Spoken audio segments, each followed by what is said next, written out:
Matay niyan, oh. Iba sa idiniklara ang tumambad sa Bureau of Customs at Department of Agriculture nang buksan ang 19 na 40-foot refrigerated container vans na ito. Ang deklarasyon na ginamit po is cuttlefish flavored balls, frozen fried taro sticks, taro sweet potato balls. Nung pagbukas actually, mackerel na at saka galunggong, yung round cut ata nasabihin. Galing po tayo sa China. Ang value na estimated value natin is more or less around 200 million. Maibebenta sana ito ng mas mahal ngayong mas madalang ang isda sa merkado dahil kagagaling lang sa 3 buwang fishing ban. Malamang yung smugglers hindi na nila ibababa yung presyo dahil they will try to make maximum profits for their risk.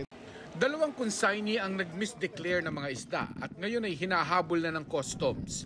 Sa laki ng bulto ng smuggling na ito ng isda, pasok na pasok ang kaso sa paglabag sa economic sabotage law. Yung value is more than 200 million at 10 million lang ang value ay non-bailable na yon.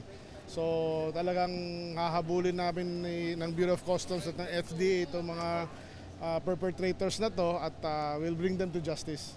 Natanong din ng DA kung ito kayang mga isda ay hinuli rin lang ng mga Chinese sa West Philippine Sea para sa atin din ismuggle. Sigurado ako hindi galing sa West Philippine Sea yan. Saan ba galing kaya? Malamang sa China galing talaga yan. Sa size and laki niya and the species itself.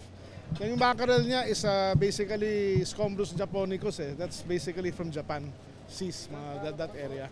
Diba? Yung galunggong naman, sa laki niya, malamang di rin galing dito sa Pilipinas. Mas maliit yung mga galunggong natin. Pagkatapos maidokumento ang mga isda para sa pagsasampa ng kaso sa mga smuggler, saka pa lamang ito ay eksaminin ng DA kung fit for human consumption. Kung oo, ibibigay ang mga isda sa DSWD para ipamigay sa nangangailangan. Para sa GMA Integrated News, Mark Salazar, nakatutok 24 oras.